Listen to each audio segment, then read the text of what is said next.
Hey, Circle Youth, welcome back. Thanks for being with us in person or online or wherever it is that you're watching this.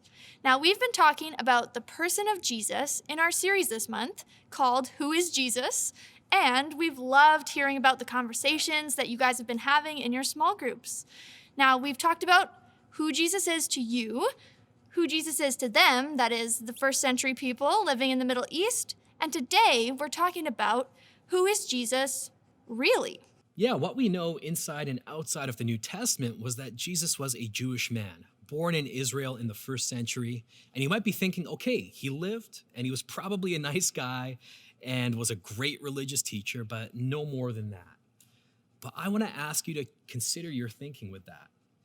What did Jesus actually say about himself? He makes some serious claims about himself. And Jesus says that, look, I am the truth. He says that. And he says, where others might say, this is where you can find full life, Jesus says, I am where you find life. Jesus also said that I am the bread of life, as if to say that he is the one that can fulfill the spiritual hunger in everyone's heart. All of us carry around things like guilt or worry and fear and anxiety, but Jesus said, come to me, all you who are weary and burdened, and I will give you rest. He said, I've come as light into the world so that anyone who believes in me won't remain in the darkness. If anyone hears my words and doesn't keep them, I won't judge them, because I didn't come to judge the world, but to save the world. Yeah, Jesus said that, look, if you receive me, you receive God. If you welcome me, you welcome God. And if you've seen me, you've seen God. So Jesus claimed that he was the Son of God and fully man. And that was a serious thing to say about yourself. You see, Jesus' teaching was the foundation for cultures and civilizations throughout history. And many of the laws today are based on what he taught. But do you guys remember the Jesus that some people were expecting? Yeah. A kingly guy who was going to defeat all the enemies around Israel? Well, he wasn't some person dressed in rich robes, sitting on a golden throne, completely separated from everyone else. No, the Jesus that we know spent time with the social outcasts. Jesus didn't let popular opinion control how he acted or treated others. He performed some incredible miracles for the society's least, like healing the blind and crippled, feeding thousands with just a few loaves and fish, and even raising people from the dead. He was always seeking out the marginalized and those that society often thought that God just couldn't possibly love. That is Jesus. The Jesus that we described just there, Time magazine named as the most persistent symbol of selflessness and love in the history of Western humanity. So with all this, why do people still have disbelief in Jesus? Yeah, I get that. You have someone claiming to be the Son of God and fully man. That's a confusing concept. Sometimes I think, if only I could have lived at the same time Jesus did, if I could have seen him with my own eyes, I wouldn't have a single question or doubt.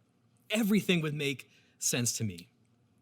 But even Jesus' followers who saw him every single day had doubts and questions, especially around the time of Jesus' death. All right, spoiler alert, in case you haven't heard, Jesus died. He was betrayed by one of his closest friends, imprisoned, beaten, and executed because of his teachings. Yeah, and although the Easter story is now a story that we celebrate every year, as the story was unfolding, everything would have seemed like it was all just falling apart. Jesus' followers at the time were filled with so many questions, doubts, and fears. It started when Judas, one of Jesus' followers, betrayed him. Did Judas not trust that Jesus was who he said he was? Did he believe but just not care? We don't know. But we do know that he turned his back on Jesus. And then after Jesus was arrested, one of his closest friends and followers, Peter, panicked and denied that he even knew Jesus at all. Yeah, soon after Peter's denial, Jesus was beaten, he was tortured and killed. His death was public and humiliating and painful. And if there was ever a time for disciples and followers of Jesus to doubt him, it was then. Jesus is taken away with two other accused criminals and nailed to a Roman execution device. And people are mocking him. Hey, if you're the Messianic king, save yourself and us. But Jesus loved his enemies to the very end, offering hope to one of the criminals dying beside him. And he even prayed for his executors. Father, forgive them. They don't know what they're doing. And then the sky darkened as an innocent man died the death of a rebel. And then Jesus cried out with ancient words from Israel's Psalms, Father, into your hands I commit my spirit. And then Jesus died, innocent and alone. But what happened next was incredible. Mary, one of Jesus' closest followers, found Jesus' tomb empty and a large stone rolled away. Like, could you imagine Mary's confusion? Like, was his body stolen? Is this a trick? This was even more painful than just knowing that he was dead. As Mary, in her sorrow, was searching the garden for Jesus' missing body, she encountered a man, and he asked her why she was crying, and so she explained that her Lord had been taken away from her. He said, Mary, just one word, and then suddenly she realized that it was Jesus. Jesus was alive and had defeated death. And after that day, Mary ran and told the rest of the disciples what she had seen and that Jesus was alive. And over the course of the next 50 days, Jesus walked among the disciples and proved to them that, well, he was actually legit and alive. These witnesses to the resurrected Jesus included the Apostle Peter, James, the brother of Jesus, and most intriguingly, a group of more than 500 people at the same time. So basically, Jesus came to earth, claimed to be the Son of God, performed miracles, and taught people about how to live in a way that honors and loves others and God. He gathered a following of people who believed what he was saying because he fulfilled all of the prophecies, and his way of living and loving was radically different than that of the times. And then the religious leaders had heard enough. He was betrayed, arrested, beaten, and killed as an innocent person. Yeah, like after those 3 days in the tomb, when the women went to check on the body, they discovered that he was alive. And this proved to so many during that time that Jesus was, in fact, the Messiah. And he did conquer sin and death. His death was for others and to demonstrate the love that God has for the world.